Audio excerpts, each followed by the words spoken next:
Day 0 of E3 is officially over. How you doing out there? My name is Colin Tanner. Across from me, Steve Cuff. Hey, good to be back. It's great to be back because this is our last episode all about E3. The next time we'll be touching base again. Will be, the actual episode of the PRESSURECAST. This is an audio-only format, so if you're on YouTube, like, why do I just see a picture? Well, that's why, because we're doing audio-only. But we don't have any time for introductions. We have so much news to get to. We're going to talk about Microsoft, Ubisoft, lots of softs, PC Gamer, and, of course, the PlayStation Sony press conference. We're doing this in chronological order. Let's start off with Microsoft. Phil Spencer actually opened up. I almost forgot to put this in. Talking about the Orlando shooting, as did all of the press conferences. Except for EA yesterday. So good, you're the odd one out, EA. You forgot to mention the tragedy. That's not the time you want to be the black sheep of the video game family. No. Okay, they start off with a bang. Xbox One S, 40% smaller. It's got holes instead of vents for all the for the air to come out. They got the IR blaster officially inside the system. Integrated power system. No more power brick. They have HDR video games. 4K HD video, not video games, and a Blu-ray player. Also comes with a brand new controller that has textures on the back, which, okay, whatever. And it has Bluetooth functionality, so it can probably connect to your PC or, what do you call it there, your phone. Sure. One thing to mention, too, I know that Xbox, the brand, is trying to get away from being like a TV, movie, multimedia hub. They're trying to push games, because I caught a lot of flack for that.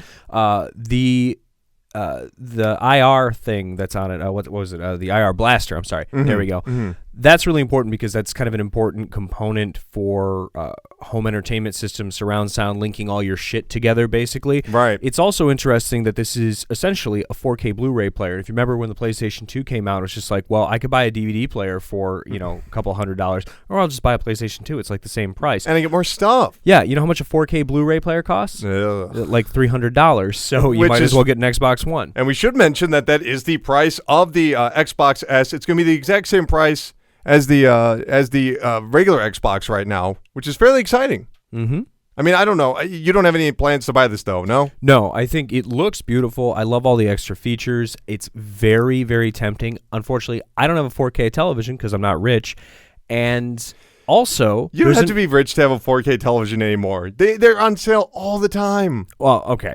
I have a television I like just fine, and I don't have an extra grand. Well, maybe if you'd stop buying all those vintage Ewok toys. No one gave a shit about that show, dude. That's true. No one. Now, I will say, though, Xbox actually sold me on some pretty cool games this year, but we'll get to why I still don't need an Xbox in a minute. Oh, you want to just talk about it right now? Yeah, because let's fucking do Rod Ferguson from the Coalition, he took the stage to talk about Gears of War 4 and Xbox Play Anywhere. It's a brand new feature coming to a select number of games, mostly the Xbox One exclusives, that allows you to play on your PC the exact same game, using your saves from the cloud, having the exact same achievements, no additional cost. In fact, for Gears of War 4, co-op will be cross-play between PC and Xbox One, but not the competitive mode for an obvious reason. Mouse and keyboard would dominate. Then they actually show off the Gears of War Horde 3.0, which traditionally Horde is you stand in one spot, monsters come to you, and you kill them.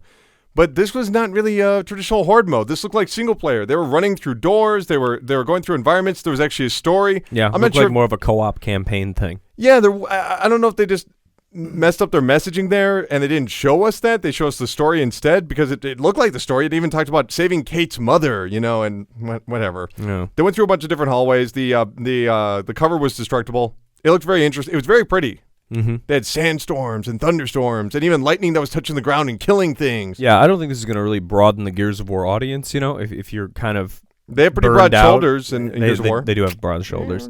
If you're burned out on Gears of War, I don't know if this is necessarily going to bring you back to the fold, but for Gears of War fans, especially after kind of the tepid reception of the last game, I think this is going to make a lot of people happy. Okay. That's fantastic. Baby. By the way, on Twitch, they bleeped the words goddamn. That was in the trailer. God damn it. Yeah. Hashtag censorship. But of course, they ended it with an old man, Marcus Phoenix, telling James, welcome home. Then we saw the Gears of War 4 Elite controller. It's got blood and shit on it. That's technically accurate. And then we got a chance to look at Killer Instinct, and they introduced General Ram, who is, of course, from the Gears of War series, into Killer Instinct. He was dashing through projectiles and doing a lot of grab moves. The support for Killer Instinct surprises me because they could have just dropped that game years ago, and they've stuck with it. Well, I think it's got a dedicated, like not a huge, but a dedicated fan base, and it does give them a lot of cross-promotional opportunities. You mentioned before we were talking, you said Battletoads. Oh, yeah. That they dropped them in there, and they've kind of used it as almost like a Smash Brothers vehicle to cross-promote with their other IPs.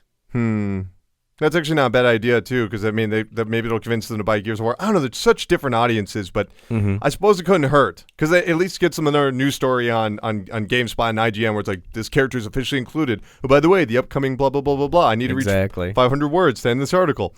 Anyway, we have another trailer, of course, because this was just trailer, exclusive. Every trailer started off with, exclusive on Xbox One and Windows 10, mate. And, that's very appropriate for this one because we're going to Australia in Forza Horizon 3. We saw the kangaroos, we saw the jungles, we saw the beaches, but most importantly, they showed us a live demo with someone on PC, someone on Xbox One, and someone on Xbox One S driving together and racing. Someone was in a sports car, someone was in a dune buggy. It looked insane. There were lots of jumps, and I don't know. I love Forza Horizon, so Forza Horizon 3 all the way for me. Yeah, I thought it looked great, and you guys know, if you're listening and you've listened to the show before, I don't really like racing games very much. And yet, I stood in awe of Forza Horizon 3. You know, if I can repeat a joke, if they ever do a prequel for this, they should call it Beforza. Literally already said that today. Just recycling this. He likes that one a lot. I'm a big fan. I'm very proud of it. I don't know. I'm a big fan of the Forza Horizon series, so I'm looking forward to it. Okay, I think I just repeated myself. Recore was up next. We got a trailer that actually shows some combat. We saw the main protagonist. I don't know what the girl's name is, but she jumped, double jumped, and dashed. So it looks like they're taking a lot of influences from Kenji Inafune, who's involved in the project. He's also the guy behind My Number 9, of course, things like Dead Rising and Mega Man. Also showed some support robots, including one that could turn to a grappling hook and a gun turret. September 19th. You don't sound interested in this game. I'm really interested, and I hope this does come to Windows 10 PC because Kenji Inafune, great guy, stand-up dude. Also, we've got a team that is comprised of members of the team that worked on Metroid Prime. So we got my Metroid Prime people. They've said that their inspiration for this game was Metroid and Legend of Zelda. So I'm sold, man. I guess, maybe it will become the Xbox Legend of Zelda. They really don't have one of those. I guess you could say Sony has maybe, I don't know. I don't even know. Gears no, I was going to say God of War, but that doesn't really fit. Anyway, Hajime Tabata from Square Enix takes the stage to talk all about Final Fantasy 15, and he shows one of the most boring demos I've ever seen that involved a large titan, much like the one you would see in God of War, just using its forearm to attack a player. Sometimes they would duck, sometimes they get hit, and we saw about a minute and a half of that. Yeah, after the first reveal of Final Fantasy 15, I feel like the more that I see, the more concerned I become about where that game is heading. I'm a little bit worried. It was so awkward. They finally used some freeze bombs and killed the monster by shattering its hand. And, of course, it's coming out September 30th. And just like, there was no response from the audience. And Tabata just goes, that was great. It's like, no, it wasn't. We aren't going to talk about this right now, but The Division did have a trailer for their Underground expansion pack talking about how it's going to have randomly generated missions, endless replayability. Speaking of replaying something, Battlefield 1's trailer in its entirety was replayed, the same one we saw the previous day at EA Play. Just in case you missed the most liked trailer on YouTube. Yeah, here it is again. And I guess it'll be arriving early on EA Access. So that's something, by a week. So instead of October 21st, you can play it on October 13th. Whatever. How do you really feel? Mike Yarba, the platform engineering head, he talks about how Xbox Live was launched 15 years ago. They've always listened to the fans, and that's what's helped them evolve, yada, yada, yada. But he does say they're going to have more servers across the country. So that'll create a faster network. And he says there's going to be some new features coming this summer, including background music. So you can play any game and just listen to Kids Bop 1 through 50. Cool. They also announced clubs mean, you can start a club and be like, hey, I live in Philadelphia. Fuck y'all. I also live in Philadelphia. Fuck you. I'll start my own club. So maybe it won't be very successful in Philadelphia. Who knows? You never know. Also, you can have looking for group, which means if you have some sort of thing that you need to accomplish in the game, you can put out a sort of wanted ad and say, hey, I need someone to help me do this, and random strangers can view it, and they can join your game. I know. Kind of interesting. Lastly announced Arena. It's going to be basically them creating their own sort of esports event thing. Create, register, compete. You could even do arena stuff where it's you competing with other people around achievements in single-player games or within groups. You know? Oh, that's nice. And FIFA will be part of it, so it looks like EA's esports concept will be merging somewhat with Microsoft. And that's basically it. Next, we had Minecraft, which there's not much to say, although John Carmack was on stage using a Gear VR and playing with the other people on stage. But wait a second. One of them was on PC. One of them was on Xbox One. And one of them was on iPad. What's going on here? That's right, the friendly update. Now we have dedicated servers so you can all play together, including having Xbox achievements on iPads. Bonkers. Super cool, though. I mean, smart. I mean, for a Minecraft segment, I was very entertained for what it was. Mm-hmm. Also, they had a montage of the new controller you can build at Xbox.com. That is right. You can make it whatever color you want and make the sticks a certain color. Flesh. Okay. Well, all right. I don't want to know what your lampshades are like, but I'm alluding to something. They showed us a brand new trailer for Inside. That's from the creators of Limbo. Limbo is free right now on Xbox One for the rest of the week. And Inside, people are really looking forward to it. Man, it's probably going to be a ways away. Oh, wait, no, it's out on June 29th. June 29th! It's crazy, too, because if you look at the trailer, you're like, what? It's like barely a tease. Yeah, I mean, it's like, the whole trailer was like about a second long, and it was just long shots of people in rooms looking at stuff. Mm-hmm. I guess they don't want to spoil anything. Fair enough. I mean, that's kind of the advantage of an indie game is that no one knows what it is. Yeah. They just play it. Well, I think like Limbo is much better if you don't know what you're getting into before you start playing it. Chris Charla took the stage. He's at the ID at Xbox, independent developer at Xbox program, and he showed off a whole bunch of games. A montage with Cuphead, Below, Outlast, Deliver Us to the Moon, Flint Hook, Far, Slime Rancher, Showdown Tactics, Figment, The Culling, For the King, Beacon, Stardew Valley, Heart, Hand of Fate 2, Raider of the Broken Planet, Bloodstained, Yooka-Laylee, Everspace. They really doubled down on that. Yeah, and those are all big-time heavy hitters, too. And they mentioned all the profits for you guys. You guys make the game, all the profits for you. Are you a big fan of this? Now you want to get an Xbox, right? You don't want to play these dumbass games on your PC. PC doesn't have indie games. PC has all these indie games. That's why I know they're already great. I mean, but there's a few of these games. PC does not have Stardew Valley. It does not have Stardew Valley. Oh, God. Slime Rancher is incredible.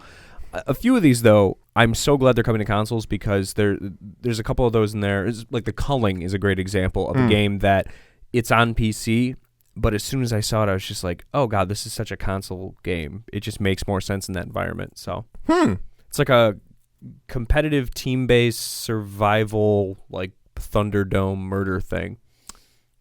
It's fun. We saw a brand new trailer for We Happy Few, which is a game I was very excited about. They had a short trailer for it last year. Very spooky. A guy in his office, he's looking at this microfiche. He sees something that mentions these two boys winning a contest. It takes place in like the 1960s, and he just starts freaking out. He's losing his goddamn mind. He's hearing voices, and so he pulls out two pills, and you have the choice. Do you take the pills or do you not take the pills? He says he's not going to take the pills. And so the next thing that happens is kind of obvious. Lady walks in with the bowler cap and the mime mask and asks him if he's going to go to the party, you know, like all the other games. And so he's like, okay, I'll go to the party. And she's like, are you taking your pills? Hope you're taking your pills. We got a piñata. Wait till you see this. It's amazing. So he goes into the other room. He actually sees somebody getting stabbed in the neck along the way. And then the person who gets stabbed in the neck just starts waving at him. He gets inside this room and they start bashing up the piñata. They give the bat to him. He hits the piñata. He realizes his hands are covered in blood. And he realizes that it was never a piñata. It's like a dead rat. And they're just eating all the flesh off of it. They're like, why aren't you taking your pill, man? And then they're like, oh, my God, you're a downer. And then this happy 60s music starts up, and the police start chasing after him. And they're underground tunnels. That's the coolest game I saw in the whole thing. Yeah, that was a really cool trailer. And I guess the game's shaping up pretty well. There was like a little alpha preview thing that people were able to play, and it looks fun. It looks fantastic. Anyway. Gil from We Happy Few, he leaves. Chris comes back on stage, talks about CD Projekt Red, and yes, Gwent is coming. You cannot stop it. Gwent is going to actually become a game. I will say for a card game, it looked kind of good. Every time someone placed a card, it actually showed a bit of animation, like a 1 second long bit of animation. It was very intense. So better than Hearthstone Bethesda Edition? Oh, yeah. Let's not even talk about Elder Scrolls Legends. No, good. Brand awareness. I know the name of the game. Up next, they showed a trailer for Tekken 7. We kind of already knew this was going to happen, but this was the official announcement that it was going to actually be there. And basically, it was just Heishi Mishimori taking on Akuma, and they talked about how story mode is going to blend cutscenes with the actual gameplay. So, like, right in the middle of a cutscene, it'll start the fight, and vice versa, which is kind of cool. They even showed, like, some button prompts on the screen. It looked interesting enough, but nothing we haven't exactly seen before. Either way. They did mention that this week, everyone's getting a free copy of Tekken Tag Tournament 2 on Xbox 360 via the backwards compatibility. It's a nice gesture. I do like free shit. So you're saying it's a shitty game. Loud and clear, Steve. Oh, you know. Anyway. There's another trailer, of course, for Dead Rising 4. The thing everyone knew was going to happen. Mm-hmm. Although it did include the hashtag Frank is back. I love the Dead Rising series. It's got its sense of humor back. I am actually interested in this Dead Rising game. In case you don't know, Dead Rising, you fight a lot of zombies and you build your own stuff. That's something they introduced in Dead Rising 2. At one point, he was wearing a mask of a Triceratops that was shooting out fireballs. I was just about to say that. That's my favorite part. It was very, very good. And he's back in a mall, except there was a big Christmas tree. So it's like a Christmas mall scenario. I don't know. It looked a lot darker, I thought, because it all took place at night. Well, I guess it took place at night, so graphically it was a little bit darker. Right. But the tone seems more in line with the Dead Rising that I remember. Well, I wrote down my notes here. He shoots a shot fun. So I guess... Is that a shotgun, but more fun? Well, it did look pretty fun. Dead Rising 4, Holiday 2016. Which is great news for me. I love me some Dead Rising. Anyway, Shannon Lofton, the head of Microsoft Studios, she goes on stage. She talks about all the great games they've already put out. Apparently, they've already released 13 games since the release of the Xbox One. And now it says that all of these upcoming Microsoft Studio games will include Play Anywhere, the brand new Xbox feature. They show off Scalebound, which is going to be released in 2017. Hideki Kami, he actually took the stage, just mispronounced his name, but whatever, and talks about how there's going to be 4-player co-op in the game, where you have your own dragon, and you fight giant monsters, and you're going to have 3 buddies that also have dragons, and they fought a giant enemy crab. It looked okay. This is the same studio, Platinum, that did Bayonetta 2, and very pretty, but I don't know. It seemed a little slow and clunky compared to the fluidity of like a Bayonetta 2 or a Vanquish or something like that. The combos didn't connect. It was stab the exact same way over and over and over again. Also, we've experienced an E3 with just untold levels of horrible voice acting, and the Scalebound voice acting was uniquely bad. Come on, they're going to be the best blitzball players ever. The best blitzball player ever. I will say that the next thing they showed off, I would argue, was the game of the show. Arguably the game of the show. I'm not saying it is. I'm saying arguably. You're wrong. I can't believe this. I don't know what this is. Rare. Remember them? They used to make good games on the 64 and other systems, and then they just stopped once they were bought by Microsoft. They show off Sea of Thieves. And the way they show it off is by having a bunch of live stream personalities play the game together. And it was incredible. They basically were hanging out on an island. Some people were on a ship. And it's like, oh, come on, get on the ship. And then everyone started setting up the ship. Someone opened up the sails. Someone took the wheel. Somebody was in the basement setting up the cannons. And then they saw another ship, and they were firing at each other. And people were actually using 2x4s to nail the holes of all the water that was flooding in real time. Mm-hmm. It looked amazing. Yeah, I'm really excited, and I think it was very smart too to show it off with live streamers, because just the type of game that it is, where you have to have, where it's kind of like zany, but you have to do all this cooperative stuff to make things actually work. Like, you can't just control the ship by yourself. This isn't Assassin's Creed Black Flag. Like, you need to work as a team.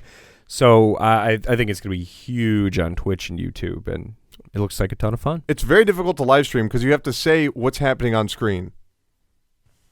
I mean, that's literally all they were doing is, oh, there's water coming in. I'm nailing it up. I'm on the ship, driving the ship. Like, I'm jumping in the water. Welcome to the world of Twitch streamers, Colin. And you wonder why I don't do first hour anymore.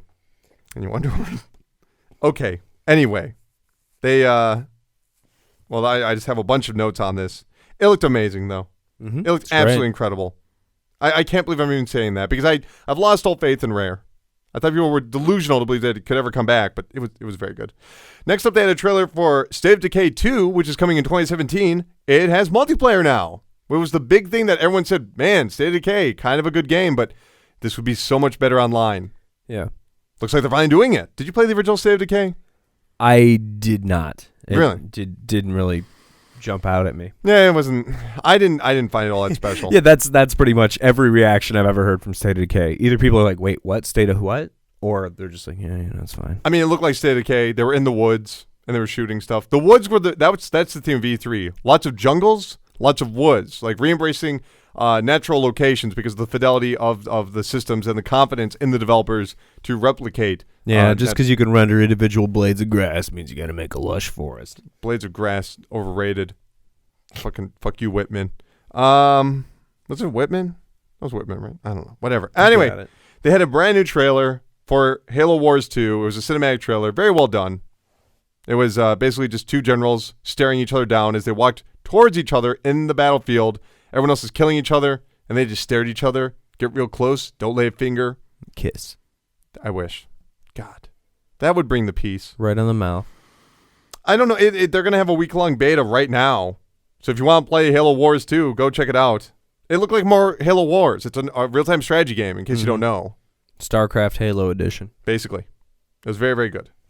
But this is the thing we're going to be talking about for a bit here. We have to. Mm-hmm. We've been going through this in a good click. But Phil Spencer, he gets on stage, said, 15 years ago we had an inspiration. Now we see a brand new landscape, innovation, creativity. The console ecosystem is stronger than ever, but we play on more than one device. More freedom and choice. Playing without borders. A world without generations. Buy a game once, play it everywhere. A place where everyone can play. I mean, he's really building this up. We believe in hardware innovation and without sacrificing software compatibility. Mentions Xbox One. Talks about going beyond generations again. The next step is 4K and high-fidelity VR. And that's the very first mention of VR from an Xbox person in an official capacity about, like, this is what we're doing. We see a trailer with a bunch of different developers, including our friend Todd Howard. They mentioned that, yes, 6 teraflops, just like the leak specs, mentions true 4K games at 60 hertz a second. One of the guys says it has the highest quality pixels for consoles. Those old pixels were pretty bad. Isn't this? It almost reeks of like early '90s like console war nonsense. Oh, I hope so. It's I want to know about Battle yeah, like the bit wars have been replaced with the teraflop wars. No. It's gonna have 8 CPUs. God. Yeah, you're right. But dude, how good are those pixels? They didn't mention RAM. I thought that was weird. Yeah. I think it's just going to be 8 gigabytes of RAM. Maybe they just want to talk about the things that we can't like actually understand. Is it going to be, yeah, like just, is it like the wind just because you can't see it? I just don't understand. Is this going to be DDR3 RAM again? It can't be, right? It can't be. Dance Dance Revolution RAM is the best kind. Okay, let's stop. Project Scorpio is the official title right now. The most powerful console ever. Holiday 2013. No, 2017 is when we're finally going to get this. Phil just says, yeah, VR, 4K. And most importantly, he stresses no one gets left behind. They're announcing it today so developers can take advantage of it now. Beyond generations, a future full of choice. So they basically made a system with a 980 in it, a 980 Ti, because it's 6 teraflops. Yeah, that's probably true. I mean, it's not actually a 980 because we saw the announcement from AMD that they developed some new cards. And you look at those, it's like it's under $200 and it does all this. And it can actually do VR. I bet that's going in an Xbox. Yep. I mean, a Scorpio. Will you buy one? No, absolutely not. What the fuck? Why do you hate Xbox? PlayStation fanboy. I have no reason to. Well, I mean, at this point, the same reason I haven't bought a new 3DS. I don't really have a compelling reason to. Also, Binding of Isaac. That's yeah. If they release Binding of Isaac on Project Scorpio, we'd be like, fuck it, here you go. Yeah, absolutely. I mean, but that's different. That's different. It's totally different. Yeah. Binding of Isaac HTC Vive. Just drop $1,000. Yeah, right there. you can't play it in 4K on your PC. Nope.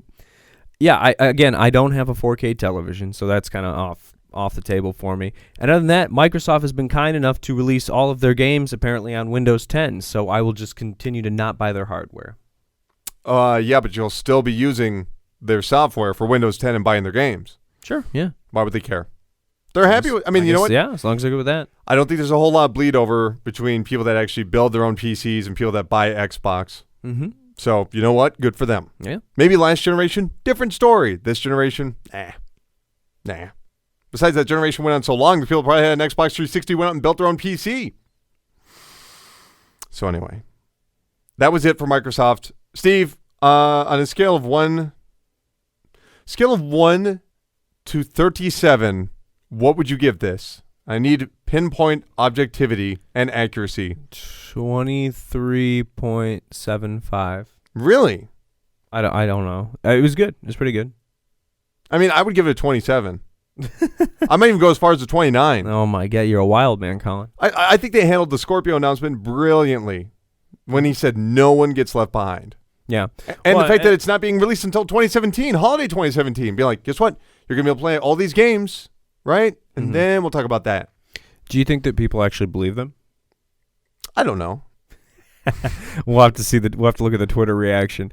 Yeah, I think it was a solid press conference. I think you can save up enough money from right now, no matter where you are. You can save up money until holiday 2017 and get your Scorpio. I feel like that is good because if they would have just said, you got 6 months. We need you to buy this brand new, more expensive system. People would be pissed. Yeah, Give you 18 months. Just play on your PC. You can do that. They give you 18 months, man. 18 months. 18 months. Then you find out it wasn't Phil's. I know. We have to talk about PC Gamer. Oh, boy. We're going to skip through most of this because basically you could just go to... because you respect your audience. You could just click... You go to Steam, all right? Get out your Steam profile, and then click Coming Soon, and there you go. That's the just watch all the trailers. They opened up on their pre-show having a version of Supermarket Sweep where someone could use Steam, and they had to buy all the games they could, and whoever had bought the most games, they couldn't use bundles. They got to keep all the games. It was very, very cool. It was a really neat little thing they did. Anyway, I'll say this much. Last year was a clusterfuck. It was awful. It was horrible. It was the worst thing about it. That was my Vietnam. Okay, well, all right. I don't think I can disagree, sadly. I still have nightmares about it. This year, a lot more confident. Still not perfect. They kept the talk show format. I didn't have actually the name of the guy who did all the interviews. I think it was Sean. I mean, it didn't have the presentation. Sean McBoring Oatmeal Man. Well, they didn't put the fucking names on screen. Yeah, that was kind of dumb. Like, the presentation just wasn't all there, like you see in other press conferences. So they're still working on it. I still think their relaxed format is good in some ways, but overall, they need to make the fucking show shorter because I had to stop watching it before it ended so I could watch Ubisoft. Yeah, it was Bush League. Well, what's wrong with Bush Beer, bro? Anyway. By the way, no one was covering it. You couldn't watch it on Twitch for a little bit because they couldn't get a good stream. And YouTube was having interviews with Jeff Keighley, which might have been a more informative show. But regardless, they showed off Oxygen Not Included from the creators of Mark of the Ninja and Don't Starve. You build your own base in space. There you go. Ark Survival Evolved. They showed off the Titanosaur, which is a dinosaur that you can literally build a base on top of. It's so big. It's pretty cool. Also, they announced a brand new mode, which is a mod that they're officially going to incorporate that allows you to play as every single creature in the game with their own unique user interface of sorts. Wow. It was incredible. They showed people playing as ants and dinosaurs, and they showed monkeys throwing shit. Yeah, that game's all about the pooping. Bro, it got wet. I mean, playing as all the creatures. You're really like, hey, want to play as ants today? That's bonkers. They then showed off footage of Giant Cop. This is nothing we really haven't seen before, but it basically takes place in the 1970s. It's a VR game where you play as a giant officer of the law. I mean, a gigantic officer of the law. The ultimate power of fantasy, baby. You have to go and find someone's stolen wallet or something. I forget what it was, but you had to take out a magnifying glass till you found the object and then just flick the guy. And it's going to be using Oculus Touch. It's coming to Oculus before everyone else because they paid for it. Mm-hmm. Yes. Mountain and Blade 2, Banner War. Looked very good. There's a lot more destructible environments. Fire spreads now. That's cool. Yeah, Mountain Blade's a fun series. Yeah. Deck 13, they showed off a game called The Surge. Basically, people in mech suits fighting each other. Nothing too exciting. We saw more of Lawbreakers, the brand new Cliffy B game from Boss Key. They look great. I mean, he mentioned, like, the idea of having unique abilities for each character. So it looks like a lot of people are really incorporating these Overwatch and MOBA functions, which I think... you mean Battleborn functions? I'm sorry, I fucked up. Who plays Overwatch? It's all about Battleborn. Lisa Su from AMD, who was sponsoring the entire conference, got on stage and had the fucking suitcase. Yeah, the suitcase is back. Anyway, here's what I loved about this. They cut to a video of people playing Doom on one of AMD's cards. And these two guys said, we are bringing the dream alive of playing Doom on your laptop on your way home. And you won't need a $700 graphics card. Just shots fired. I love it. AMD's 1080 is a $700. Anyway, inside the suitcase is the entire Polaris collection. She talks about specs, pretty boring, but mentions one of the cards runs less than 75 watts, which is pretty damn good. That's really good. She called it the esports card. Huh. I didn't get the name of it. Also showed off the Gear VR. Not Gear. Why am I fucking this up so bad? You love Gear VR. I really fucked up this whole podcast. They show off someone with a VR backpack. This poor woman goes on stage with a VR backpack, and it's apparently using an RX 480. There's two of them in there. In a backpack? Yeah, so you can play with VR. This is an old story. But Lisa says, we have two eyes. Shouldn't we have two GPUs? What? Jesus. So if you don't have any friends, you can walk around with a backpack and VR yourself all day. I still say, watch that episode of Lane, Serial Experts. Someone does this, they end up getting murdered.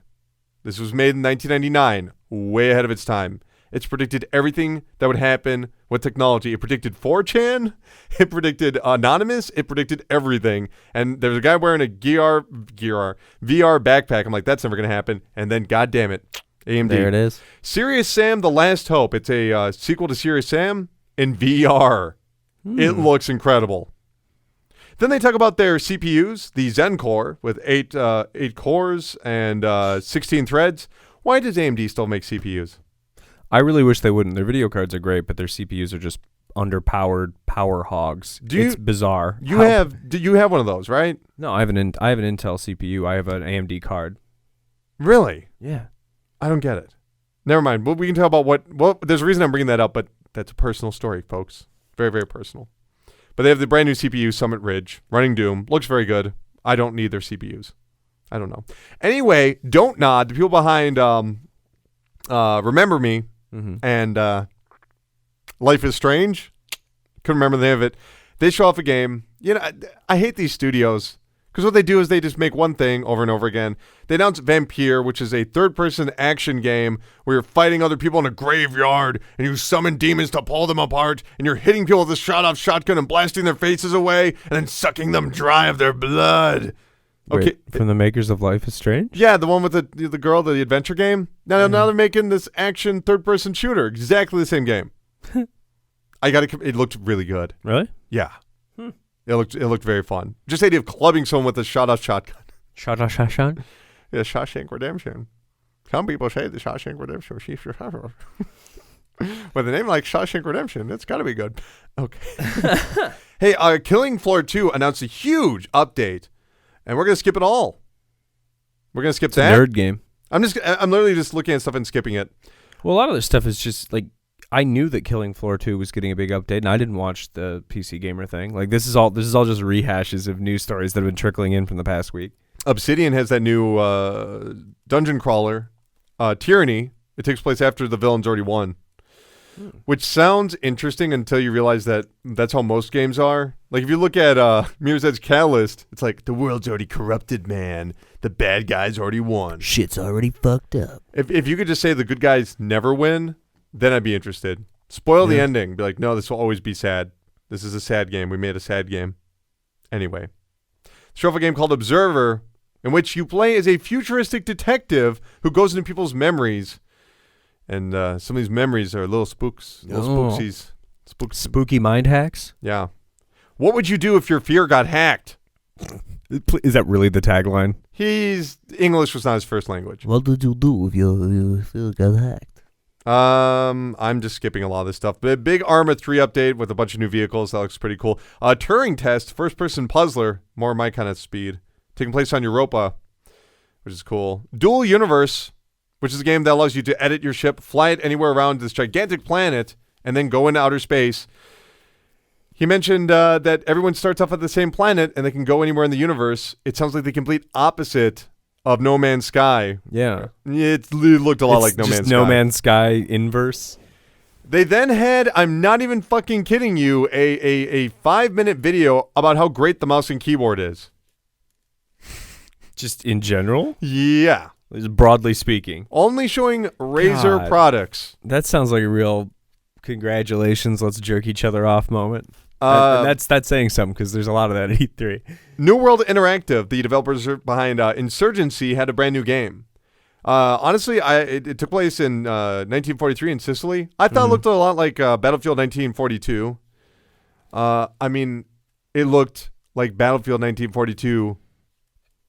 I mean, if you go and boot up a copy of 1942 and you go, man, these graphics look like shit, I'd say, hey, I got a game that looks just like this. I mean, it looked horrible. It looked horrible.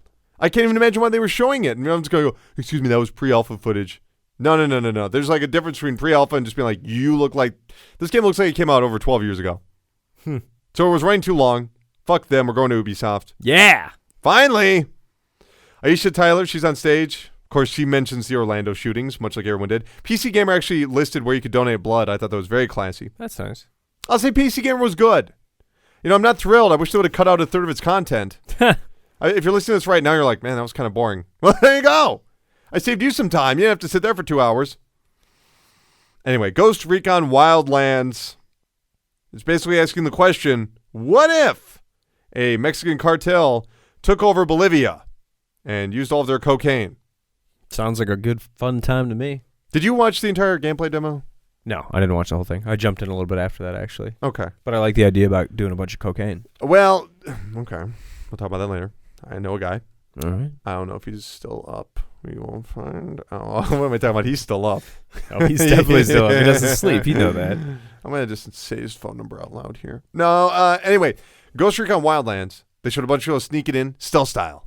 All right? So they're picking off people. They're using their sniper rifles and pistols, all with silencers. The combat looked kind of stiff. You know what I mean? A lot like the original Ghost Recons. It looked like the feel of Ghost Recon, but it was a giant open world. They're sneaking in to get this guy who's named the Stew Maker because he makes bodies disappear, man, if you know what I mean.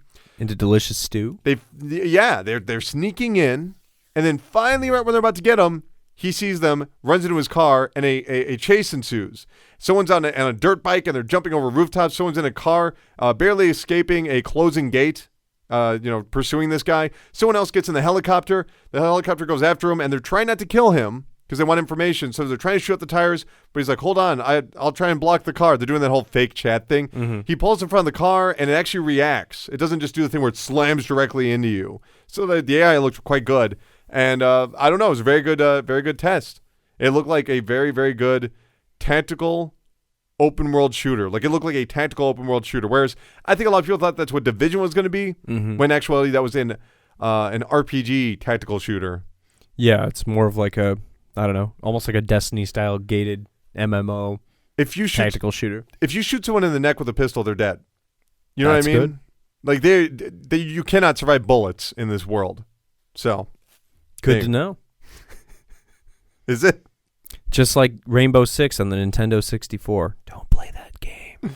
I like that game. I also liked it on the Dreamcast. They'll be releasing March 7th, 2017, motherfucker. Be there. I'll be there. You with better. Bells on. You better. Anyway, they have another trailer. The old Ubisoft cliche of the map of the United States.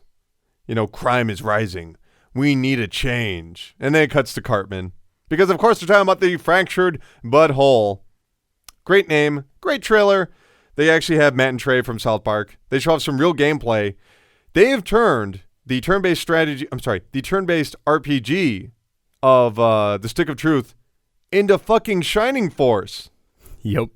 I couldn't believe this. It's actual grid-based, turn-based RPG. Yeah. With strategy RPG. A little more depth than Shining Force, too, because you can pull off, like, combos and stuff by, like, bouncing guys. Yeah, like if you knock someone into your ally, they'll do extra damage. And you can also use environmental objects to do combos. And so I could take Cartman and I could kick a guy into Kenny who could kick him into a jukebox, and that would, do extra damage. They're all superheroes this time, and they're in the middle of a civil war.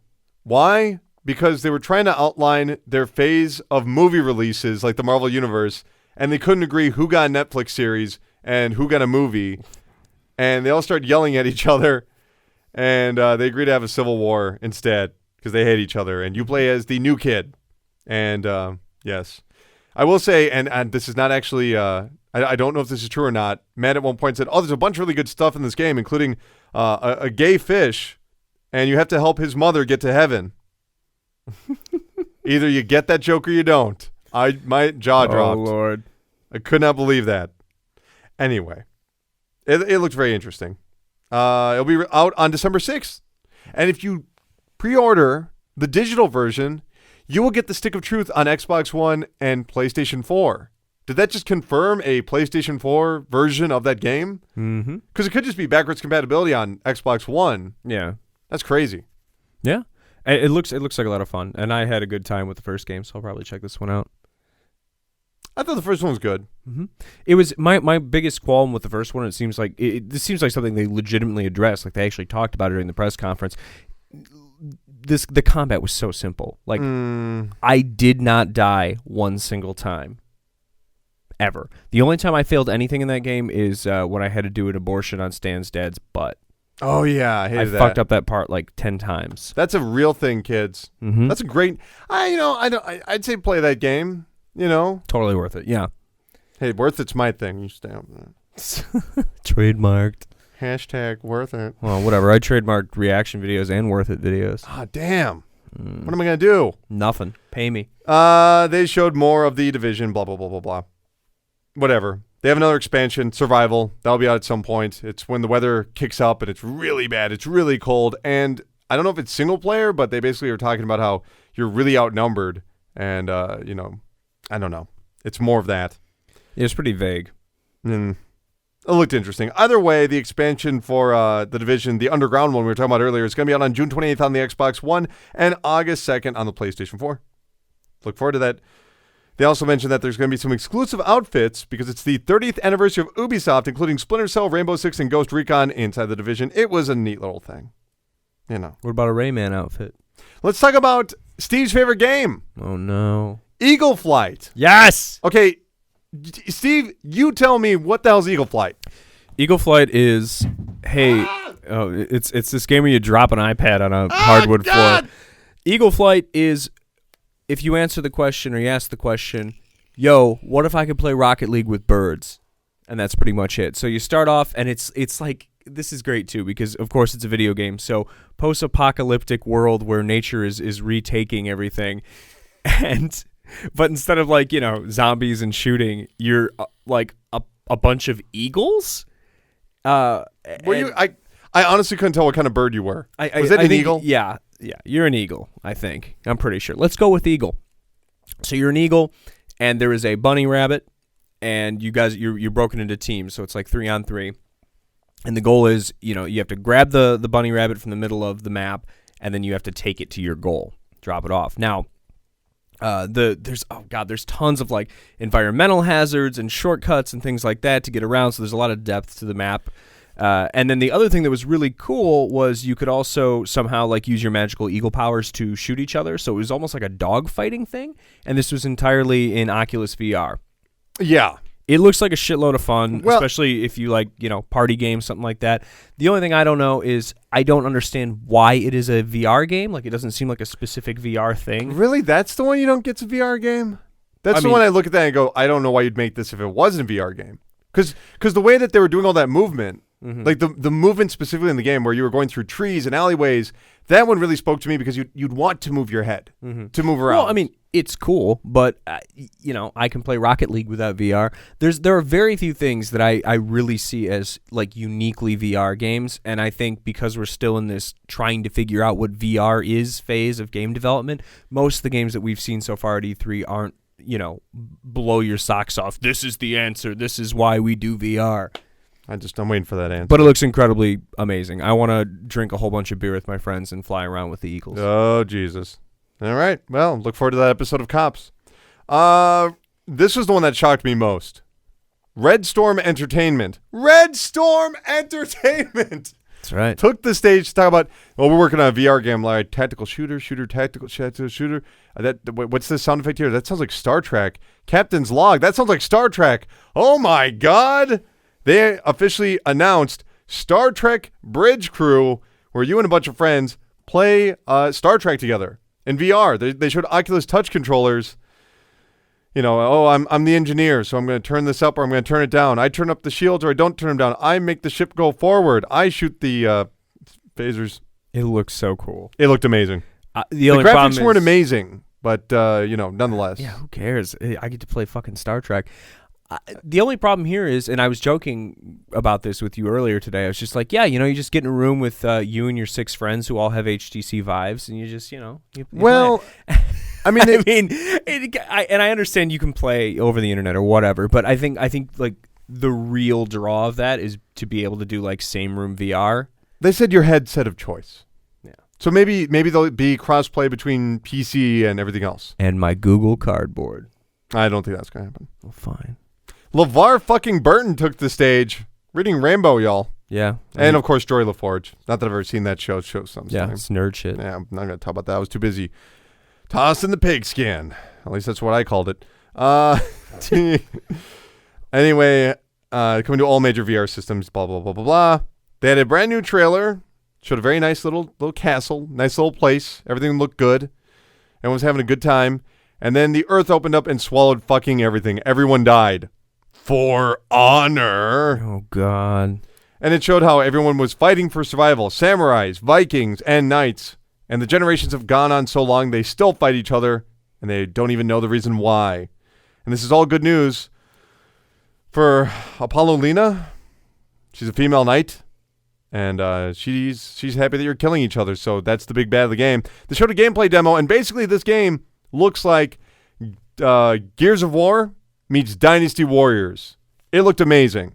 / Rise, Son of Rome. Yeah, a little bit. I like the fact that you could be slashing, but then there was also moments where he would just straight up, if he was fighting someone that was a little bit more difficult, just tackle them into the wall and knee them in the face, and when they were on the ground, use a giant axe and just chop their groin in half.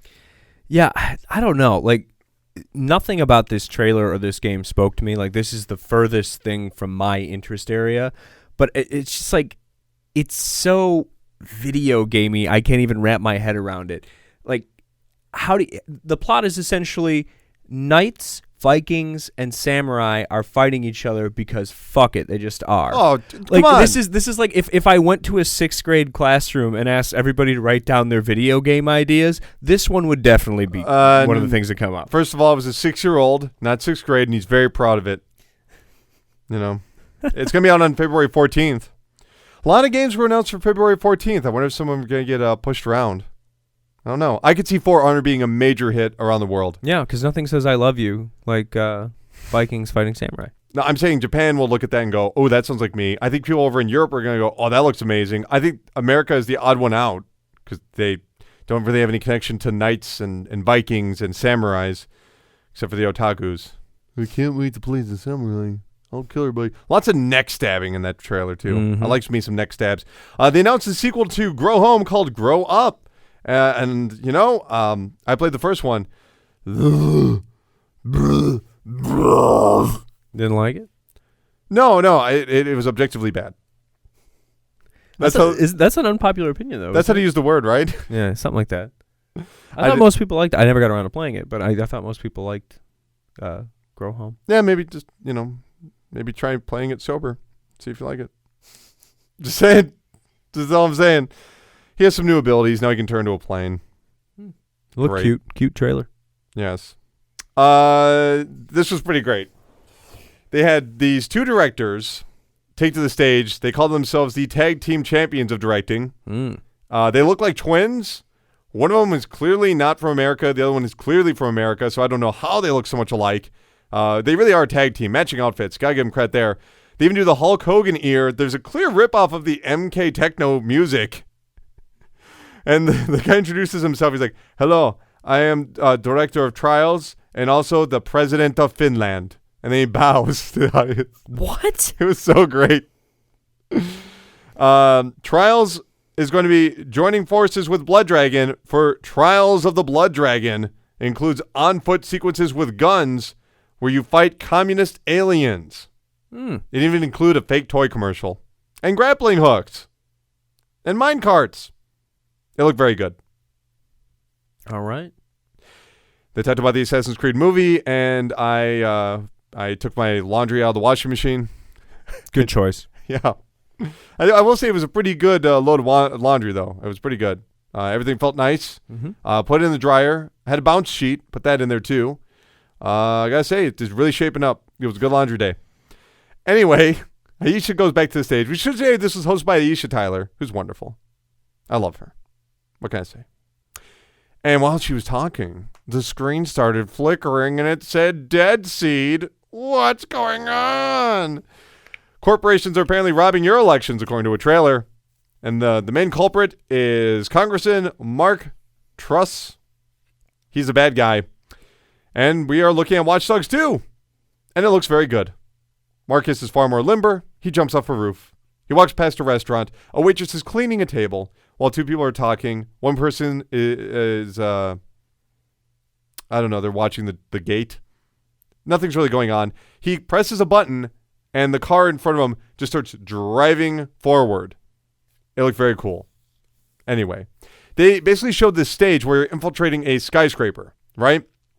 And he asked somebody to play him some music while he's doing this, because he's going to try and sneak into this congressman's house. The music that they chose was Don't Sweat the Technique.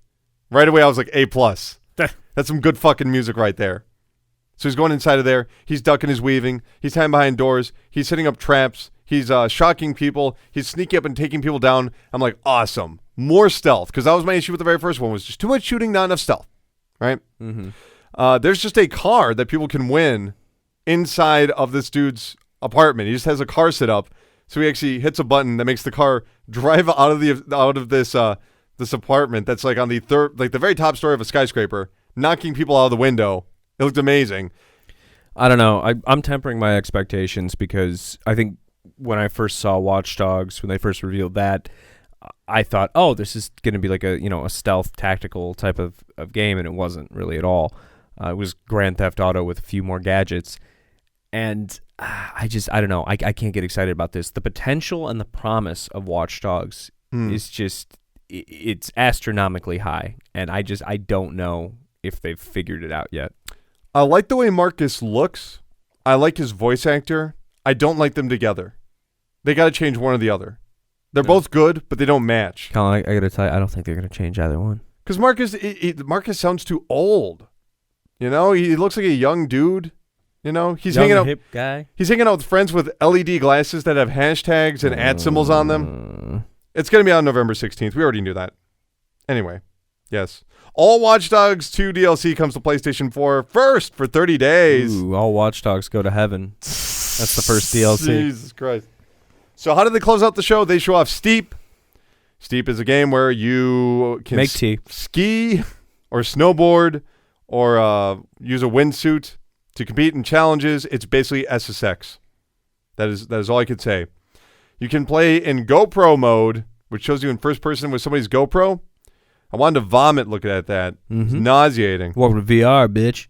I mean, go take a look at the game. It wasn't incredibly complex. It was kind of a lackluster way to end the show, but I do think there's an audience out there for it, because I know lots of people that want more SSX. I think this will accomplish it. It looked okay. It looked fine. Anyway, to end the show, Yves takes the stage. This is very important now. Remember, Vivendi is sort of hanging over their head with this hostile takeover, and he says he's so happy to have 30 years in the best industry in the world, and the best happens because they are free to create. Freedom is what drives them, and freedom will drive them 30 years and beyond. When you are free, there is no failure, only forward. I probably should work on the translation there, Yves. Only forward. So they show a lot of footage of people running, and they show evil creatures and from different games getting closer to them, so they just keep running with freedom. The symbolism could not have been more strong. They used their E3 press conference to create this visual metaphor for. Oh God! I thought it was quite striking. As the president of Vivendi hits buy on eTrade.com. Yeah. He turned on one-click buy. He's just dangling over it. He programmed a cow clicker game just to buy Ubisoft stock. He's having fun there. I got to say, all in all, this Ubisoft press conference, it was very long. Every single one of these games, every single one was for someone I knew. For someone I knew, I went, oh, they'd really like that. Oh, I know someone would like that, even if it didn't speak to me. Mm-hmm. I think they are on fire right now. Because I think that if you really look at it, none of them, they're all niche products with a little bit of bleed over. Even Watch Dogs 2. I think there's at least one game in that entire show that you were really interested in. Because I didn't even know what you were going to like, and you're talking about that fucking bird game in VR. Eagles, all about those birds. I couldn't care less about that game. And it struck you. So I think there's at least one thing at this press conference that worked very, very well for everyone. So give him credit there. Ubiquitous software. That's what it stands for. Says you. That's why it's Ubisoft. It's true. I say Ubi. Anyway, we need to talk about Sony. Sony had a very interesting press conference this year. No one on stage to talk. It was trailer. No bullshit. That's how you just kill like it at Kentucky. Oh, boy. We're getting letters. Real letters, no emails. They're going to fucking mail us shit. Dear assholes. Because they don't have the internet in their trailer in Kentucky, you dickhead. That's true. You're right. Anyway, they had a big red curtain. They had a symphony playing live. They had the same venue as Bethesda last year. That's true. Sony used to be there all the time. That they haven't been there in a long time. We have a lot to get through here. And we're doing a very good clip. We're only at the hour mark. Hey, keep moving. Speaking of Mark Cerny, he was at a couple of the events. Lead architect of PlayStation 4. Speaking of PlayStation 4, Sony had a press conference. Speaking of 4, the fourth Gears of War, or I guess it's actually like the seventh, was unveiled. You mean God of War? Gears of War again. I was like, wow, this is some real cross-promotion you're doing. God damn it. Not only can you play it on Windows 10, but you can also play it on Sony's PlayStation 4, because fuck it. I thought this trailer was very good for God of War. Showed a kid playing with dolls, and his dad's like, let's go hunt. It's like, it's Kratos, but he looks older. He's got a dopey beard. Yeah, they're walking through the forest. Yeah, he does look like dopey. They're walking through the forest. They see an elk. The son decides to shoot an arrow. Kratos is unpleased with his action and tells him not to do anything unless he tells him to do it. They're walking along, and then suddenly demons appear. One of them even mentions Valhalla. So, yes, this is the one that takes place in Norse mythology. I believe this is in a different universe. Yeah, that's it's a total reboot. Yeah, which we learned because they don't call it God of War 4. They just call it God of 4. God of 4. That's it. No, it's kind of odd, too, because Kratos has some idiosyncratic behavior that I didn't quite understand in this trailer. What? Okay, so he's like, all right, we got to eat some fucking food. Go hunt a deer, kid. So him and his kid are going to hunt the deer, whatever, and the kid fucks up and scares the deer away. And then, imps hop out of the ground, and Kratos has to, axe an imp's face off. And then the kid's like, wow, okay, I'm glad we're all right. He's like, you got a deer to hunt, you little shit. Well, yeah, but I mean, you know how it is where you're trying to teach your kid how to ride a bike, and your cell phone rings because they got your prostate medicine. You're not going to stop everything. Yeah. There's a reason you can't ride the bike. The funny thing is throughout the course of the trailer, as it moves through, this same scenario with getting attacked by monsters happens, I think, 3 times in total. That giant monster did look very good, and he bashed his goddamn head in. Mm-hmm. I thought it was very good, and his son had arrows that had a bit of electricity in them. So there's which matched up with Kratos' axe. The blue electric axe. Electric boogaloo. If you know the story of God of War, this is probably just the beginning of the game. Yeah, I bet his son's fucking dead. His son gonna die because Kratos gonna kill him. Spoiler alert. It's not really a spoiler. What am I talking about? Yeah, you can't spoil a game that came out on the PS2, man. I could try. Snake Eater. No, I'm not gonna do that. Okay, fine. Blah blah blah blah blah blah blah blah. Anyway, Sean Layden takes to the stage after this trailer and says, "Let's all take a moment to acknowledge Orlando." I thought it was very heartfelt. He name drops LBGT. Wonderful. What happened to LBGTQ?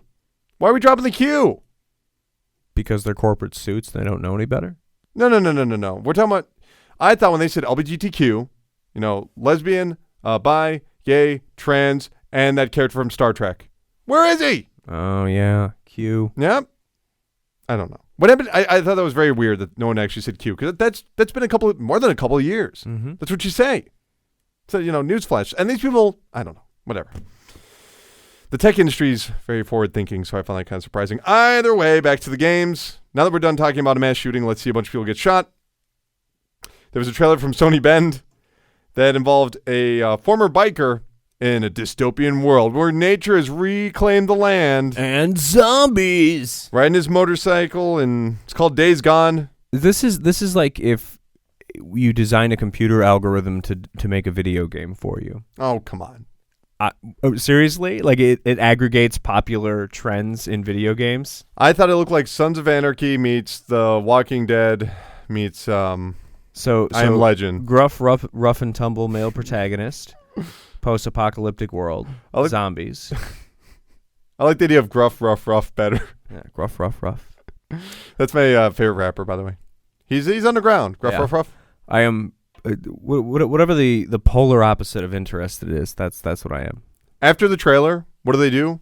Nothing. Go right back into another trailer. More trailers, more games. They never, ever fucking stop in this. They show The Last Guardian. More of the stuff we've already seen. Mm-hmm. We see a new Guardian. There's a second puppy dog. He's not the last Guardian. But he's not friendly, dude. I'm saying it's not guarding anything. This dog was not there to guard. It was there to attack. Yeah, it's the last Guardian, the last Attackian. Now that's the sequel. Yeah, you can have that one, Sony. You're welcome. Most important news story out of this was October 25th, 2016 is the release date of The Last Guardian. Which is huge, man. The crowd popped so hard. It was amazing. So hard. People went apeshit when that date showed up, which is, that's crazy. That's a few months. Yeah. I bet you that game's going to be like 5 hours long. I don't care. I know. Just everyone temper your expectations, all right?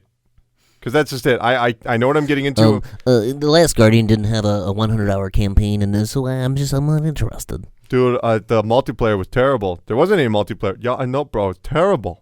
Okay. Guerrilla Games, Horizon Zero Dawn. We got some gameplay. A whole hell lot of the gameplay. Let me tell y'all. They're warning about corrupted animals. Corrupted machines. What's going on here? This is the game where nature and machine have merged. There's these natural robots. Robot caveman. We got to see these cool crabs. Lots of crabs this year, by the way. Of course, enemy crabs 10 years ago at Sony was a big no-no. But these crabs actually were very fast. They actually had these hologram shields they covered themselves with. And once they were killed, she took components from them, different parts, presumably for enhancements, we can assume. Mm-hmm. Either way, there was a weapon wheel and a dialogue tree. Oh, God. Do we need a dialogue tree in a game like this? No. I don't think so. Probably not. There's a humongous map. She actually went out and got a mount. It was some sort of robotic bison. She did something to hack its brain, making it friendly, which is interesting. So you can hack the creatures around you. I'm not sure if you can do that for all of them, but at least that bison. That was pretty cool. But unfortunately, the Corruptor has arrived. It's a machine that hacks other animals and makes them super bad. I assume it'll make them stronger or something. Yeah. Long story short, she jumped, she shot, she jumped, she shot, she threw a bomb, and then shot the bomb, and shot, and jumped, and leaped, and blah, blah, blah, blah, blah. Yeah, it looked cool, but there's something missing with this game that I just can't put my finger on. Like, I'm interested in it, but something about the way they're marketing it or showing it, there's nothing that's sinking its hooks into me. And why does every game have to have hooks, Steve? You always want hooks in things. I want hooks, baby. Just because there was a movie starring Robin Williams that was quite good. Mm-hmm. You always want hooks. I'm very worried that this is going to turn into like Sony's Enslaved, basically, where it's this really cool game that no one plays. They got too much marketing behind this. You know? There was destructible environments, as you pointed out. Mm-hmm. Yeah, that was cool. Trees were going down. Everything was going down. Yeah, buildings getting smashed. It was nice. Yeah, it was. But then finally, she shot the most glowy thing on the beast, and it died. And said the machine was ancient. Whatever. It looks great. Mm-hmm. Quantum Dream, with their trailer for Steve's favorite game, Detroit Become Human. These are the people behind Heavy Rain and Steve's favorite game, Beyond Two Souls. And I have a feeling that David Cage knows that I've been talking shit about him, and so he's got to make a game about my hometown just to be a dick. At the very least, it's about androids, so the dialogue fits a little better. I thought this looked great. I'm just going to come out and say But it. Colin, how will the android show emotions? Well, they're trying to become human. I thought this was very interesting. Long story short, you are a android police officer. You're a detective. You arrive at a hostage situation. I don't know why you're handling it, per se. But the woman who's like, you got to save my daughter. Wait, that's an android. Why are you sending one of them in there? So you can see there's hostility towards androids in the society because the person holding her daughter hostage is an android. And they're talking about the purpose of life for these creatures. Like, you know, I thought it was very cool. Like, no, we're supposed to serve. He goes, I've done that my whole existence. You know, it's, I don't know. Yeah, it looks less like Beyond Two Souls, more like L.A. Noire set in the Blade Runner universe. We saw the girl die. We saw the girl and the android die. We saw the protagonist die. We saw them actually come to a peaceful... Basically, they did a montage showing, you know, your different choices will lead to other choices will lead to different outcomes. They showed 7 different outcomes, though. That's really impressive. You know, because I don't care if it doesn't blend back into the story or whatever. But if you're talking to somebody, be like, "Oh, what happened to you?" Those are neat conversations. I like those conversations, which is why we'll of course have our spoiler cast whenever that game comes out. But finally, they need to talk about PlayStation VR, and they mentioned the kitchen. They called it before there was the kitchen. The kitchen was the VR demo for PlayStation VR from Capcom. This dude wakes up. It's a wood panel floor. It's dark. There's a phone. He answers it. The woman says, "You better get out of there before they kill you." What's going on? The room is destroyed. This house looks like there was a flood through here. There's creepy mannequins everywhere. He slowly makes his way downstairs. Discovers a big old pot of soup. Opens it up. Bugs! And then a guy walks past the doorway. This doesn't sound scary at all, but No. he finds a VHS. He puts it in. And there's lots of spooky footage in fast forward. And then Sony is kind enough to zoom out, like, away from the trailer footage. So we're just, like, looking at this weird, like, Dutch angle down at the screen. Gamescom, it's the same dude from Gamescom. This is that Sony technique where they show the audience watching something. It's beyond stupid. Yeah, it's not good. Yes. But they finally reveal the name of the game. It shows 7, and then Resident Evil overlaid it. Resident Evil 7, 100% compatible with PlayStation VR. However, it's also coming to Xbox One, PC, and PlayStation 4 without VR. Regardless, that means this game is in first person. Yeah. Now, I don't know if we have some sort of psychic connection with these developers, but last night after we wrapped up the show, me and you were talking about Gun Survivor and the history of Resident Evil first-person games. Yep, we had a 15-minute long conversation about Resident Evil spin-off games. I wonder, who do you think is actually developing this? Is this in Japan or America? Because it looked very Western to me. Yeah, it had definitely a Western aesthetic, I think. And this is hilarious, too, because if you remember, part of the reason why Resident Evil shifted away from horror and why Japanese developers in general shift away from horror is they're like, wow, horror's dead. Nobody wants horror.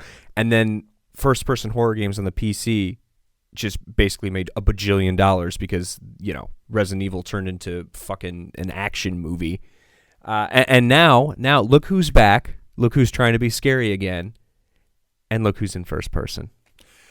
They were never original to begin with. This is like a 40-year-old man in a leather jacket. Come on. The first game was a ripoff of Sweet Home and Alone in the Dark. They were never original. They might have been innovative, but they were never original. Well, it does. I mean, we can argue originality all day long. Let's do that. But the point is, they kind of set the template. But the idea is they got out of horror because they thought people didn't want horror anymore. And it's just like, no, people just want games that aren't shitty. That's true. True statement. Green light. Sean Layden's back on the stage to announce that PlayStation VR will arrive October 13th, and there'll be 50 games closely following that launch. He says, Here comes a long list of tech demos. Yeah, well, there's one called Farpoint, where you're stranded on alien planets, and you have to fight things. Giant tarantulas. It was first-person shooting, blah, blah, blah, blah, blah. They show a very short trailer for Star Wars Battlefront VR X-Wing VR Mission.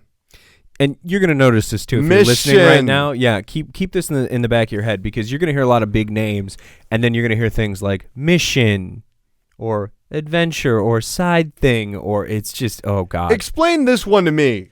Batman Arkham VR with Rocksteady involved. How the hell is that possible? I don't know. Like, I'm just thinking about like the combat of the Arkham games in first person, and I'm actually getting motion sick just thinking about it. not just that, but why the hell is I thought they said we're done with the Arkham series. Rocksteady's moving on.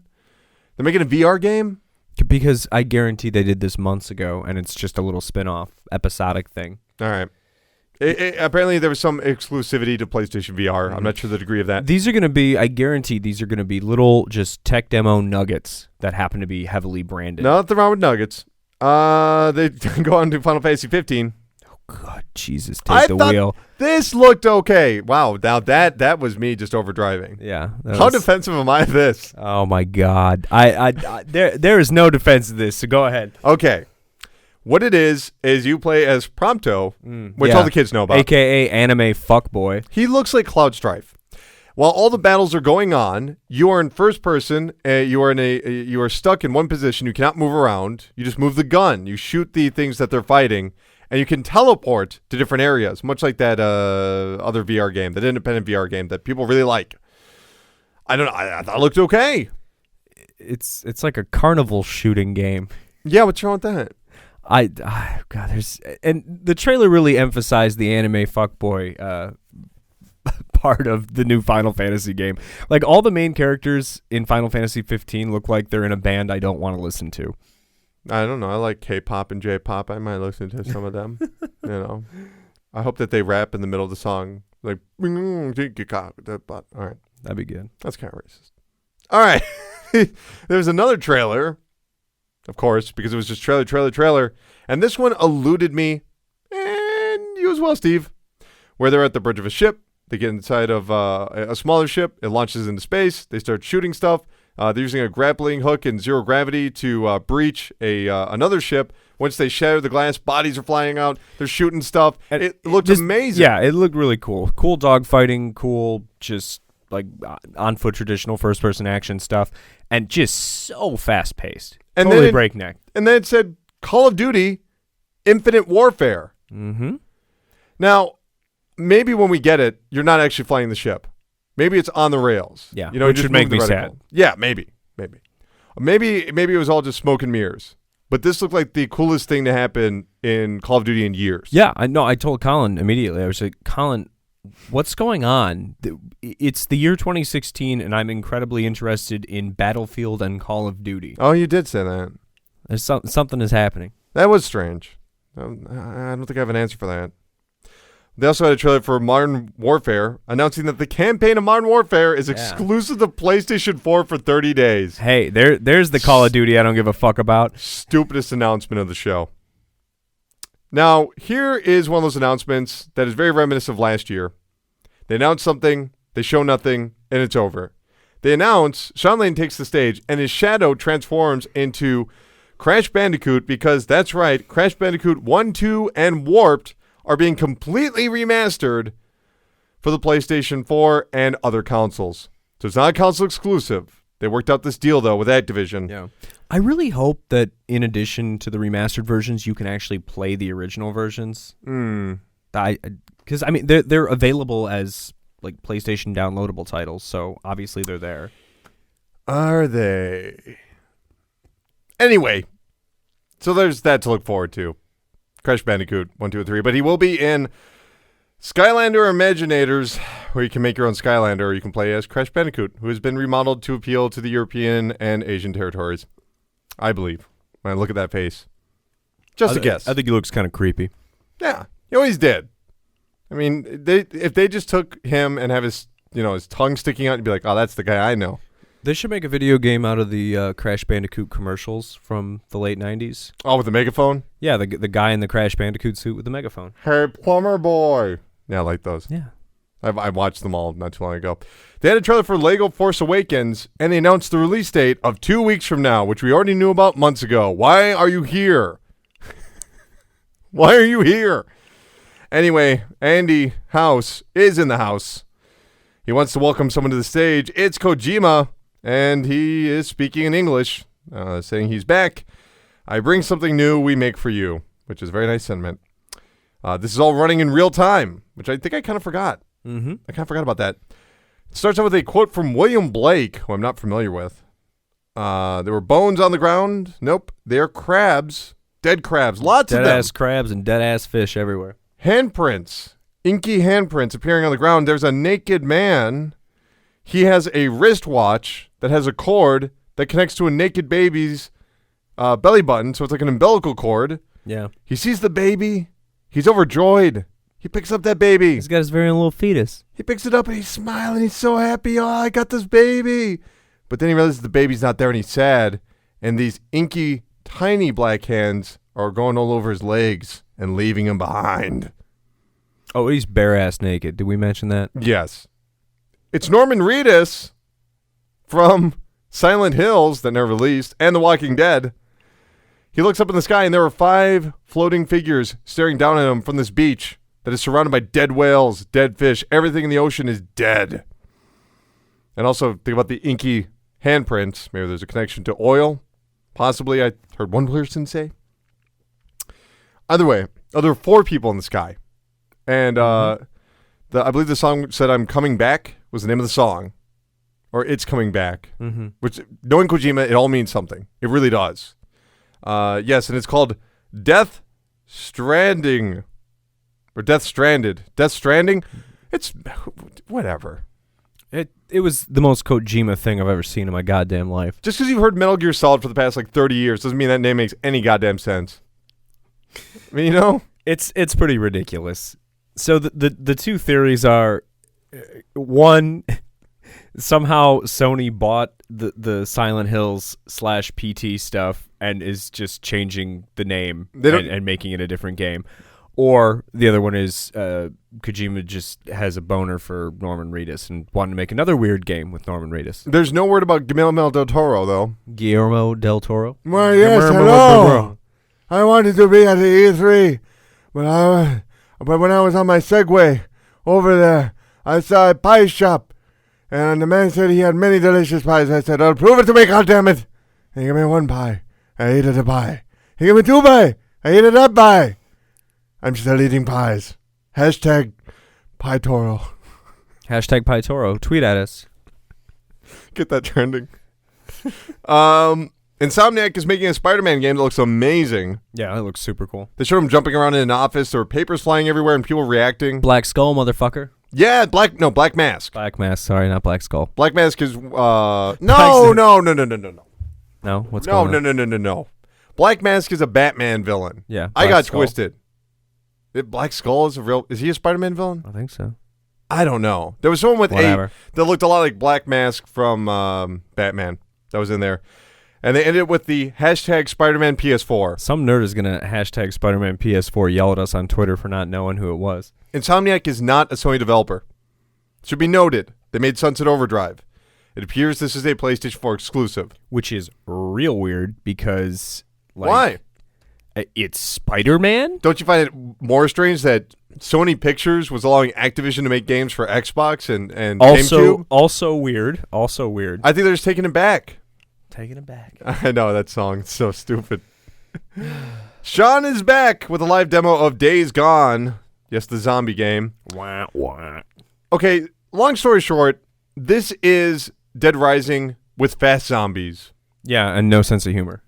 I mean... It's serious. I thought the demo was quite cool because he's just running for his life while hundreds of zombies go after him.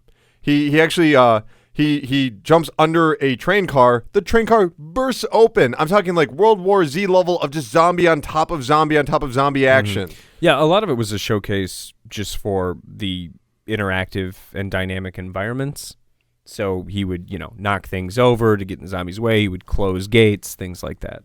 I would say my main concern is that in the trailer, he shoots all of them. He escapes everyone, and then it ends with a bunch of zombies surrounding him. He's like, bring it on. I don't think that was good for the trailer. I think they should have ended with him getting killed. And the reason being is that it didn't show challenge. It made the zombies look easy, and if they're easy, then it's boring. But he's so cool. Well, he's a biker, you see. He's in a world gone mad. He used to be the outlaw. Now he's the only sane one here. All right. You should make a video game. I'm working out right now. It's called Gruff Ruff Ruff. It's about an anthropomorphic dog who fights zombies in a post-apocalyptic future. I hope that's his name Gruff in the Ruff game. Ruff. Yeah, My name's Guff Ruff Ruff. I would play that game. I actually would buy it if that was his name. That's my promise to you. And that was the end of the show. Ubisoft and Sony sharing in the kind of underwhelming last demo. Not that they're bad. Mm-hmm. They just don't feel like something you should end on. You pointed out they probably should have ended with Kojima. I agree. Yeah. I think that leaves you with a sense of I don't know, optimism and yet dread. Yeah. I would say if you go from if you were to take the whatever it's called, not I almost call it State of Decay. If you take Zombie Fun Time and you just move that gameplay to after the cinematic trailer they showed, and then you go Spider-Man, and then we got a special guest, and then Kojima comes out, boom, you just hit a grand slam. That is my only criticism of Sony's show. I think they just had game after game after game, many of which I want to play. It was easily the best of the weekend for me. I think their biggest mistake. Here's what I think. I think we're doing like a whole E3 wrap up right now. I think they saw the Scorpio. They already knew about the specs, mm-hmm. and that's why they didn't talk about PlayStation Neo, because it's so underpowered. Yeah, they didn't want to talk about it. I think Microsoft put them in that position where Microsoft can openly communicate about the features and the plans for that new system, and because Sony hasn't announced, when they do, if it's around the same time frame, that's not very good. Because the problem is that people don't have as much time to save, right? Now, they could announce it in December with their PlayStation Experience. I'm not sure how well that would turn out. I guess it would give people a year to figure that out. Mm-hmm. But I have to imagine that they're a little concerned about the Scorpio situation.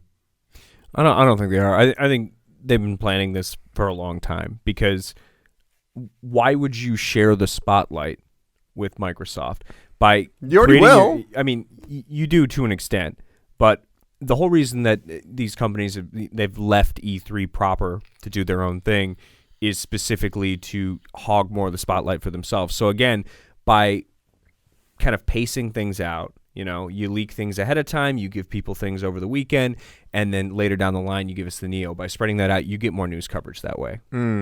Because this week it's just a fucking clusterfuck. I would hate to do video game PR during this week. It'd be a nightmare. You would never get covered. Well, you saw what happened with Xbox 3 years ago, so there's definitely some truth to that. Let's go through the press conferences and give them a score, P through T. So we're going to go through PRESSURECAST. Mm-hmm. You have to pick what you'd give it. P is the best. PRESSURECAST is the best. Turd is the worst. So P is the best. T is the worst. You're going through every letter of PRESSURECAST. If you give it an S, you have to state which S it is. Oh, God. This is a very complex rating system. No. This is very common. This is what everyone else does. They all rate it based off of PRESSURECAST. Okay. Microsoft, what would you give it? It was pretty good. You're giving it a P? Wow. No, I mean, it wasn't that good. It was an S. Which S? One of the ones from Pressure. So pretty high on the scale. Yeah, it was pretty good. It was fine. Yeah, okay. I would give it. I'd give it the first S on Pressure. That was very solid, very well paced. All the footage that they showed, very good. My biggest concern with what we saw yesterday at Bethesda and EA is that I think they were trying to hold back a little bit, whereas Xbox is like, no, we're going to show you the footage that you're going to see nonstop for the next year. Mm-hmm. You're going to get sick of this footage, but it's the very best footage we can show you to communicate what these games are. I love Sea of Thieves. It looked great. Yeah, fantastic. That's the reason it's getting the S. Mm-hmm. The first S. All right. Sure. PC Gamer. Who cares? That's literally my grade. Is who cares? Wow. You're not gonna nothing? Oh, I didn't watch it. I'm gonna give it the R in PRESSURECAST. Wait, the one what? Yeah. It was that good? It's an improvement. That's about that's like a 5. Oh, I thought you meant we can't do this. There's too many damn R's in No. I thought you meant PR as in this is the worst idea. Oh no. This is the absolute worst idea you've ever had in your entire life. No. It's on the later R's. Oh my God. Okay, this stops right now. Nope. It's we got to keep going with this. I would say that they did a lot of good stuff, but the problem is that because they rely on they're not advertising their own stuff. That's the problem. They're just letting people come on and hang out on their show. They don't really have an investment outside of showing AMD stuff and making them look good. So because they just have to give equal time to everybody, it feels really boring. And around the 17th time you hear, our next game, you're listening to this podcast right now. You're probably sick of me hearing next trailer, next this, next that. Imagine just somebody at a desk sitting there waiting a good 10 seconds and then saying it again after people got done clapping. Got very old. Could spice it up, make it 90 minutes long. Sure. Ubisoft. P through T. It was pretty good. I'm not playing You're your fucking... giving it a P? I'm not playing your fucking games, Tanner. I didn't know you liked this bird game that much. The bird game was cool. Everything else they did was fine. It sounds like I liked Ubisoft and Microsoft both did a very good job. Sounds like you're giving it to you. But they weren't great. So Ubisoft and Microsoft were about on the same level. So you're giving it the S? Sure. Okay. Or you gave it one of the S's. You never stated which S it was. Yeah, I'm sorry. I didn't hear you. I'm plotting your death in my head. Okay. Lastly, Sony. What are you going to give for that? That's best of the weekend. They win. Really? Yeah. So you're going to give it, so maybe an E? No. No? Yeah.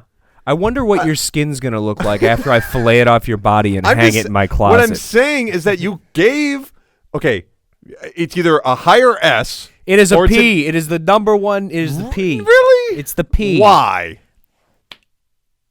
I can't understand.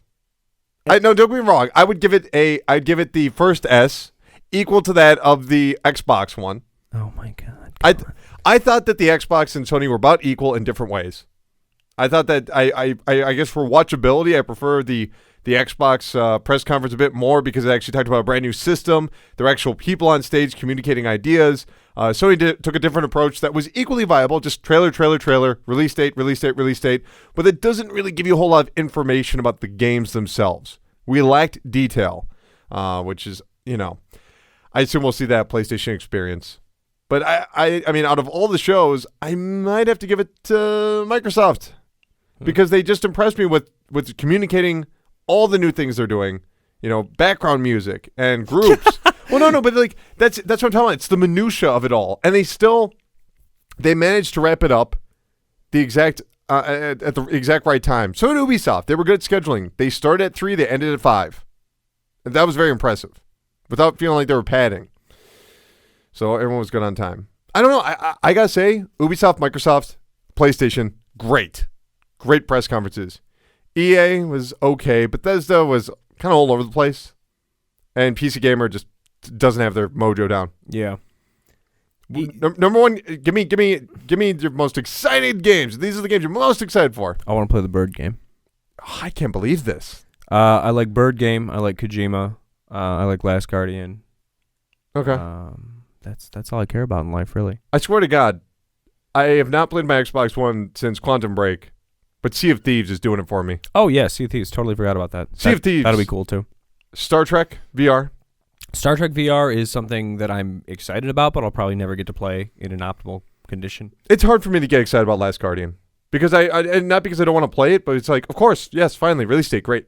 I think that's it. I think we can wrap this whole goddamn crazy carnival show up. But I want to hear from everyone else.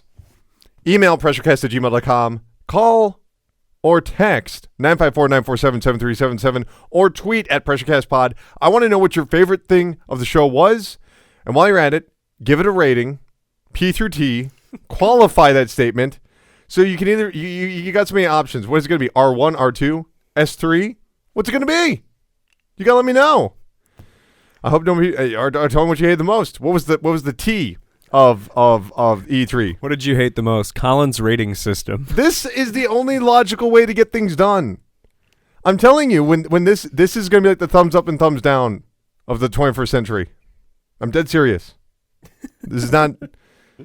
I don't know what's so funny. Oh Jesus! I know it can be a little intimidating seeing a genius at work. This system, it's very late. Steve. Yeah. Thank you. Hey, no problem, man. Glad I could be here. Okay, listeners. I'm excited for the E3 hangover next weekend. Oh my God! And we will talk all about all the things that happened after E3, the big old E3 fallout. Nothing to do with the actual game fallout, but we will get to that. Let's close out the show. Steve, I guess, where can people reach you? Hey, you can find me on Twitter.com at Steve Cuff. That's at Steve CUFF. That's at Steve PRESS. Face Cast. There's no cast. Cuffcast. Yeah, Steve Cuff on Twitter. You should add me. Oh, Follow me. man. You can also go to optimismvaccine.com. That's a website that I run. It's about weird popular culture, bizarre, fringe, crazy shit. TV, movies, video games, you name it.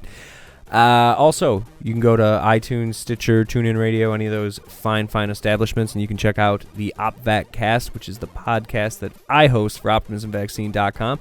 And while you're over there, why don't you rate it? Give it 5 stars. Give it a little written review. That'll help me out a lot.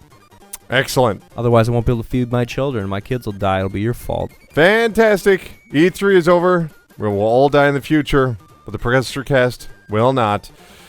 My name is Colin Tanner. For Steve Cuff, Gruff Ruff Ruff, good night, and we will see you next year.